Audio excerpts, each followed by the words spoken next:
दोस्तों नमस्कार, मैं आपका होशन दोस्त प्रदीप सैनी आपके अपने ऑनलाइन इंस्टीट्यूट BW कैंपस में आप सभी का हार्दिक स्वागत एवं अभिनंदन है। मित्रों, हिस्ट्री के सेशन को आगे बढ़ाते हुए आज आपके सामने एक बहुत ही महत्वपूर्ण टॉपिक लेके उपस्थित हुआ हूँ और टॉपिक क्या है? महलवाड़ी। जैसा कि हम लोग जान रहे हैं कि पिछले कई लेक्चर हम लोगों ने देखे, अस्थायी बंदोबस्त व्यवस्था, रैयतवाड़ी व्यवस्था। आज हम लोग पढ़ने वाले उन व्यवस्थाओं में एक महलवाड़ी व्यवस्था। मित्रों, आप लोग पेन और कॉपी लेकर सही स्थान पर बैठ जाइए, पूरी तरह पढ़ने के लिए डेडिकेट हो जाइए। आज हम आपको इसमें बहुत कुछ सिखाने वाले हैं। देर ना करते हुए चलिए अपने सेशन को स्टार्ट करते हैं।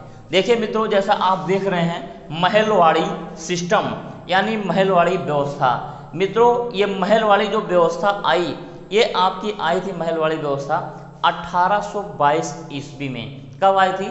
1822 ईस्वी में। क्या आप जानना चाहते हैं कि महलवाड़ी व्यवस्था कैसी व्यवस्था थी? चलिए हम बताते हैं। देखिए मित्रों, ये महल से तात्पर्य है गांव अथवा जागीर। क्या? गांव अथवा जागीर। इसमें होता क्या था, जैसे हम जानते हैं कि ये 19वीं सदी का समय था। 19वीं सदी के समय में अंग्रेज हमारे भारत में राज्य कर रहे थे। जब राज कर रहे थे तो इन्होंने अस्थायी बंदोबस्त व्यवस्था लाया, रैयतवाड़ी व्यवस्था लाया, इन सब सिस्टम को समझा। इन लोगों ने क्या किया? अभी तक अस्थायी बंदोबस्त व्यवस्था में हमने देखा था कि जमींदार को मुखिया बना देते थे, जमीन का यही करते थे। लेकिन आगे चल के रैयतवाड़ी व्यवस्था में क्या करते हैं? जमींदार को बेदखल कर देते हैं, वहाँ का पद ही समाप्त कर देते हैं, खुद जो है शोषण करते हैं, टैक्स वसूलते हैं किसानों से। अब महलवाड़ी व्यवस्था में इन्होंने क्या लाया? इन्होंने सोचा कि अब हम गांव-गांव में एक वर्ग तैयार करते हैं, एक बुद्धिजीवी वर्ग तैयार करते हैं। इसका मतलब ये था, ये अंग्रेज ग्राफ के माध्यम से समझिएगा मित्रों, ये अंग्रेज हुआ करते थे। अंग्रेज के नीचे अस्थायी बंदोबस्त व्यवस्था में देखा जमींदार, रैयतवाड़ी व्यवस्था में देखा किसान। इसमें भी मित्रों क्या होते थे? किसान होते थे। क्या होते थे? किसान होते थे। लेकिन ये जो किसान होते थे, किसान किसी न किसी गांव से बिलोंग करते थे, क्योंकि अपना भारत जो है कैसा देश है? कृषि प्रधान देश है, गांव वाला देश है, सभी लोग जानते हैं। इन लोगों ने क्या किया? गांव में जाते थे अंग्रेज, इन्हीं में से किसानों में से जो एक मेन होता था गांव का मुखिया, जागीर का मतलब ही होता है गांव का मुखिया, उस गांव के मुखिया को जो है जमीन सौंप देते थे पूरा। जैसे मान लेते हैं कि एक गांव है, 50 हेक्टेयर जमीन है इस गांव में। अब इसी में से जो एक मुखिया होता था, कोई एक मुखिया चुन लेते थे ये, इस मुखिया को ये जमीन क्या करते थे? दे देते थे। जब जमीन इस मुखिया को दे देते थे तो कहते थे कि अब जो है आप टैक्स वसूलेंगे और टैक्स वसूल के किसको देंगे? हमको देंगे। बस ऐसे समझिए, सिंपल जैसे जमींदारी व्यवस्था थी, सेम व्यवस्थाएं इसमें भी थी। लेकिन ये बड़े क्षेत्र में ना हो के बल्कि कैसे थी? गांव स्तर पे हुआ करती थी। बात समझ में आ रही है? ठीक। तब ये टैक्स जो है इनको देते थे, जिसे हम लोग क्या कहते थे? लगान कहते थे, है ना? लगान कहते थे, लगान। ठीक है, चलिए आगे बताते हैं कुछ आपको। अगर पूछ लें इस व्यवस्था का जन्मदाता कौन है, मतलब ये महलवाड़ी व्यवस्था का जन्मदाता, तो मित्रों जो जन्मदाता है वो हाल्ट मैकेंजी है। कौन है? Holt Mackenzie. ठीक। जैसे रैयतवाड़ी में देखे थे कर्नल लीड थॉमस मुनरो था। ठीक। उसी तरीके से आप इसमें देखेंगे जन्मदाता महलवाड़ी व्यवस्था का हाल्ट मैकेंजी था। एक एक चीज़ को आप मेरे साथ नोट करते रहिएगा तो आपको बहुत अच्छे से समझ में आएगा, और समझ आने के साथ साथ आपके पास एक पर्याप्त नोट्स भी तैयार हो जाएगा, जो वही नोट्स आपके एग्जाम के समय सब काम आएंगे। ठीक है, हाल्ट मैकेंजी था। अगला बात हम कर लेते हैं कर निर्धारण। मित्रों, कर का जो निर्धारण किया गया था 1837 में, आगे चल के ये व्यवस्था तो 1822 से चल रही थी, लेकिन 1837 में जब कर का निर्धारण किया गया था तो कर का निर्धारण किया गया था 2/3। क्या किया गया था? 2/3।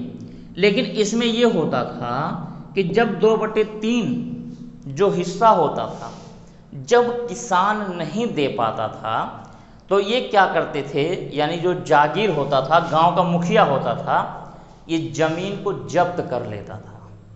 ठीक है, लेकिन हाँ इसमें एक चीज़ और है, ये जो 2/3 का हिस्सा लगता था ना मित्रों, ये जो कृषि करने पे जो खर्च आता था, उस खर्च को निकालने के बाद लगता था 2/3 की हिस्सेदारी। ठीक है, चलिए अब अगर आप पूछेंगे कौन कौन क्षेत्रों में सर लागू हुआ था, तो कौन कौन क्षेत्रों में हम बता रहे हैं, यहाँ दिख रहा होगा। एक है संयुक्त प्रांत। ये संयुक्त प्रांत जो है, इसका नाम इस समय चेंज हो गया है, इसे हम लोग कहते हैं यूपी, यानी उत्तर प्रदेश। उत्तर प्रदेश को पहले संयुक्त प्रांत के नाम से जाना जाता। लागू क्षेत्र लिख के तब लिखिएगा इसको। अगला जो था मध्य प्रांत। ठीक, एक जो प्रांत और था जिसका नाम है पंजाब। मध्य प्रांत का मतलब हो गया एमपी। ठीक, पंजाब का मतलब पंजाब राज्य जान ही रहे हैं, संयुक्त प्रांत का मतलब आपका उत्तर प्रदेश हो गया। तो मित्रों इसका स्क्रीनशॉट लीजिए, फिर आगे हम बात कर रहे हैं। ठीक है, अब बात आती है कि इसका जो वो था, व्यवस्था के उद्देश्य क्या थे। व्यवस्था का उद्देश्य केवल बस इतना ही था अंग्रेजों का, अपने आय में वृद्धि करना और किसानों को जो है सुरक्षा पहुंचाना था। लेकिन ये वास्तव में सुरक्षा तो नहीं पहुंचाते थे, लेकिन अपने आय में वृद्धि कर लेते थे ये। ठीक है, इतनी बात आपको समझ में आ गई होगी। चलिए आगे अब हम आपको एक स्लाइड के माध्यम से दिखाने का प्रयास करते हैं। उस स्लाइड में तीनों को जोड़ देंगे, अस्थायी बंदोबस्त व्यवस्था, रैयत वाली व्यवस्था और महल वाली व्यवस्था। उसमें हम दिखाएंगे कौन जन्मदाता था, लागू क्षेत्र क्या थे, कब लागू हुआ था, इन सब चीज़ों की हम बात करते हैं। तब तक चलिए आप देखिए अगली स्लाइड। देखिए मित्रों, आपके सामने ये नई स्लाइड आ गई। अब इस स्लाइड के जरिए हम आपको बताएंगे कि अस्थायी बंदोबस्त व्यवस्था क्या होता है, रैयत वाली व्यवस्था कब आई और कब लागू हुई, और महल वाली व्यवस्था कब आती है, कब लागू होती है। चलिए इस चीज़ को हम बताते हैं। देखिए आप स्लाइड में देख रहे होंगे, यहाँ पे लिखा हुआ ये व्यवस्था होगा आपका, क्या होगा, व्यवस्था, मतलब कौन कौन सी व्यवस्थाएं थी। जन्मदाता कौन था, उसका सन हम बताएंगे। लागू क्षेत्र कौन कौन था, मालिक कौन था, कुल क्षेत्र प्रतिशत में कितने हुए थे, कुल क्षेत्र का मतलब ब्रिटिश भारत का कुल क्षेत्र। ठीक, और कर का दर कितना हुआ करता था। तो हम जो तीनों टॉपिक को पढ़े हैं, तीनों वीडियो को हम लोगों ने देखा है, उसी वीडियो को हम लोग एक स्लाइड के माध्यम से पूरा समझ लेंगे। इतना समझिए कि तीनों वीडियो का जो कंक्लूजन होगा वो कंक्लूजन एक वीडियो में होगा। तो चलिए देर ना करते हुए पेन और कॉपी उठाइए, परेशान ना रहिएगा, एक एक चीज़ को मैं बहुत अच्छे से आपको सिखा दूंगा। चलिए देर ना करते हुए हम आपको बताते हैं। सबसे पहले मित्रों जो हम लोगों ने व्यवस्था पढ़ी थी, वो पढ़ी थी अस्थायी बंदोबस्त व्यवस्था, है ना। अब परमानेंट सेटलमेंट। अब देखिए इसका जन्मदाता कौन था, लॉर्ड कॉर्नवालिस था।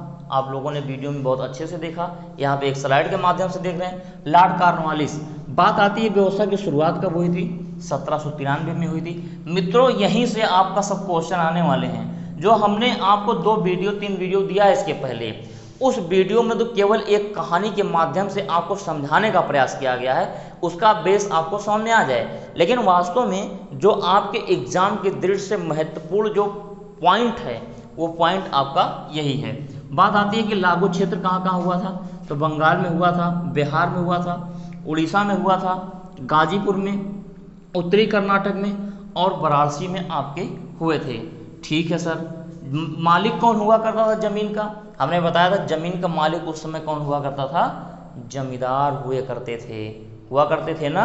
हाँ, अगला बात करते हैं कुल क्षेत्र। कुल क्षेत्र का मतलब ना ब्रिटिश भारत का कुल क्षेत्र, मतलब जो अंग्रेज अपने भारत में जहाँ जहाँ राज कर रहे थे, अगर उनको हम 100% में निकालें, कितना 100% में, तो जो है 19% क्षेत्र में रैयत वाली व्यवस्था क्या थी, अस्थायी बंदोबस्त व्यवस्था क्या थी, हावी थी। अब बात आती है कि सर कर का दर कितना था, मतलब टैक्स कितना वसूलते थे। तो मित्रों ये जो टैक्स वसूलते थे ये 10/11% वसूलते थे।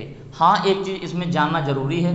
अब बात आती है कि ये किसानों से वसूलते थे या जमींदारों से वसूलते थे।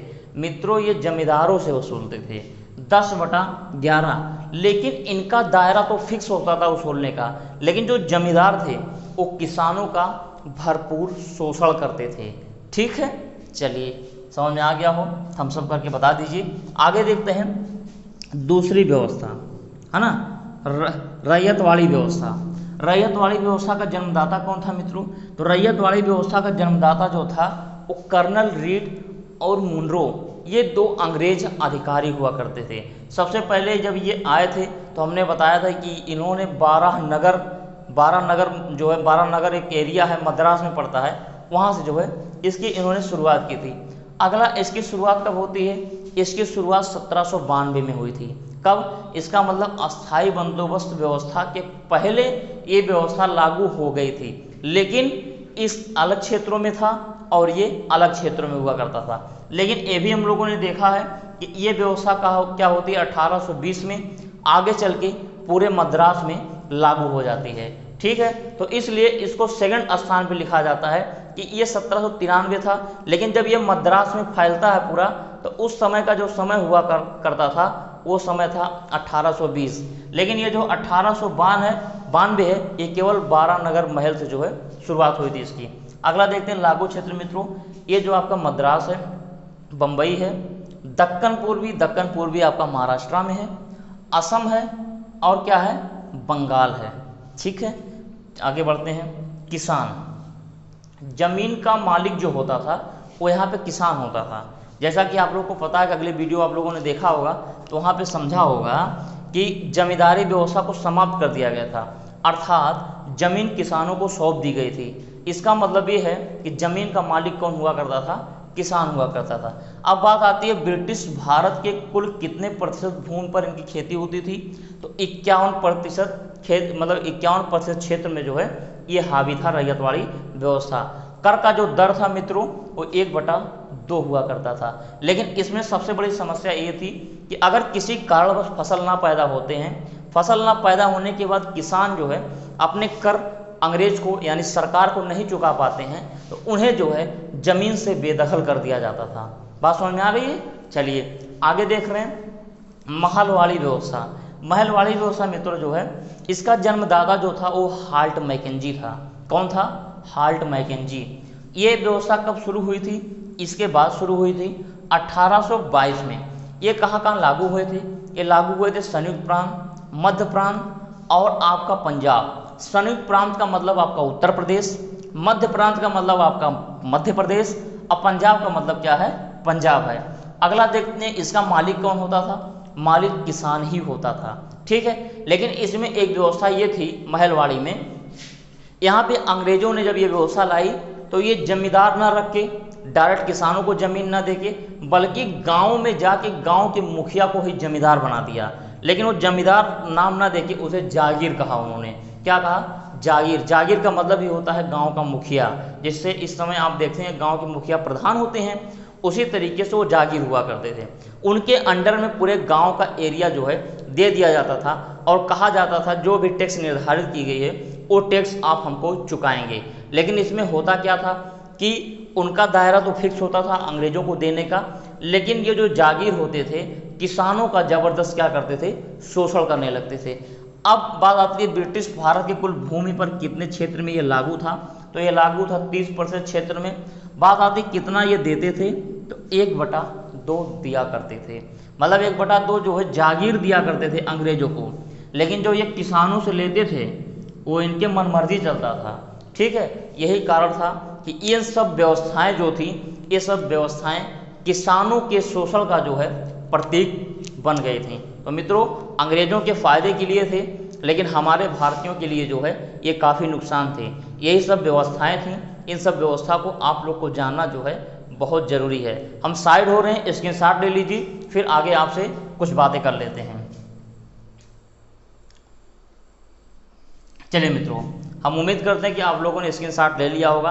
एक एक चीज़ हमने बहुत अच्छे से जो क्या किया, समझा दिया है। फिर नेक्स्ट कड़ी में आपको फिर एक बहुत ही महत्वपूर्ण सेशन के साथ उपस्थित होंगे। तब तक के लिए अपनी बारी को हम विराम देते हैं। Never give up.